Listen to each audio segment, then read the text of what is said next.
Hello everyone, I hope you're doing well. Today's video is going to be more casual, me just kind of talking over my study process. It's been a very long time since I've recorded something with my voice, so you're going to hear a few hiccups here and there. Also me just trying to do this in one take, rather than just perpetually editing out things. In this video, I am doing a blocking study of one of my characters. The premise of the study was to see if I could take from a drawing that I actually did not intend to fully render and derive from that a full render.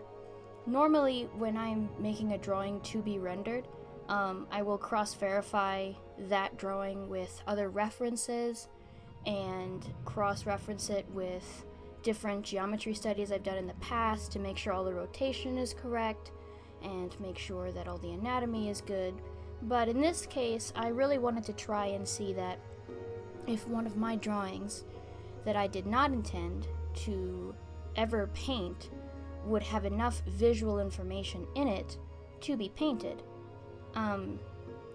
When you make a cartoon, that cartoon is very short language for a more full, completed drawing. The information that you put down in a cartoon is very minimal and is a stand-in for a lot more information. So in this case, you see that in the original cartoon drawing there's a lot of information that is not in the final version of the painting, and I wanted to see if I could take that very little information that I had in the original drawing and then fully render it. I had never rendered this character in particular before at this angle, so it was a new experience for me, and I kept stopping myself from deviating because then that would ruin the purpose of the experiment. So I tried my best to stay loyal to the drawing while also staying loyal to my purpose of structuring the drawing as much as possible, but just based off of the original drawing itself.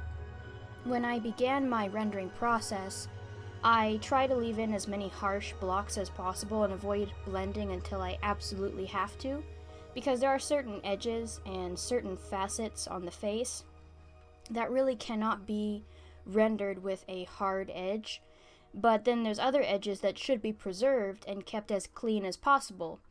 For example, you can see the edge of the nose against the back of the cheek is an edge, which is the edge of the nose against the cheek, so it should be left integral without being blended out. But then the edges of the cheeks, the lips, the chin, for example, those areas should be blended out.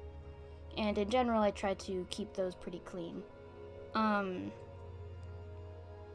For his eyes, I always try to keep details pretty minimal when it comes to like things around the eyes and hair, just because there's already so much going on in the rest of the face that over decorating the eyes can bully the painting and distract the viewer. So what I did was I tried to keep the eye detail as minimal as possible and focused more on the neck and on the rest of the face. His eyes are very heavy in shadow, so there wouldn't be a lot of revealed detail regardless. You'll see that I do reference different anatomy, like anatomical pictures from here and there. Like, for example, I struggle a lot with necks, so I went to go and get a neck reference to look at. Although for the face, I did not use a reference for the light source. I don't recommend this. I'm only not using a reference for the light sourcing, only because the top-down light source that you see that I'm using here is one that I've used many times before for other studies. It's just a very quick and easy light source for me to understand and remember because it's only one and it's above.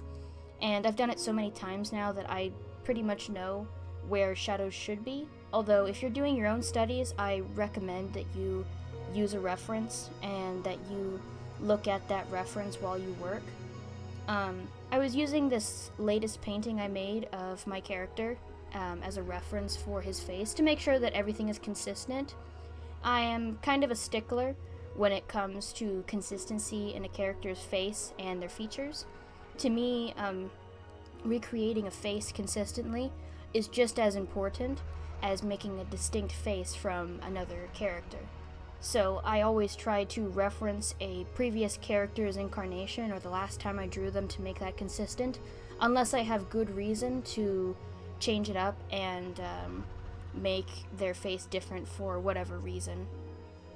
In this case, I wouldn't consider this video a tutorial because, like, as you can see here near the end, I don't, the way I color things is very, is not a method that I would recommend. So if you're watching this video and you're learning things from it, I wouldn't take how I color things as a point of reference because, it's a way that I've learned, and my main focus in my artistic process is sculpting and rendering, but I do not put a lot of emphasis on the coloring, which sometimes backfires because there's a lot of subtlety and there is a lot of delicate things that you can only see and do if you paint directly from color and not glaze over values in the way that I do.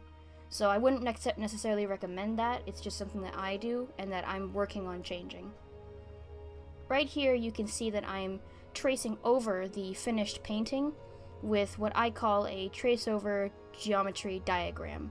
The diagram's purpose is for me to outline the blocks that I have placed on the face, blocks being an artistic word to describe the facets of the character, and this allows me to see the different assets and facets of the character's face so that I can better understand how I sculpted the character, and it's kind of a way to check myself to see how it looks in the end with all of the fancy values removed.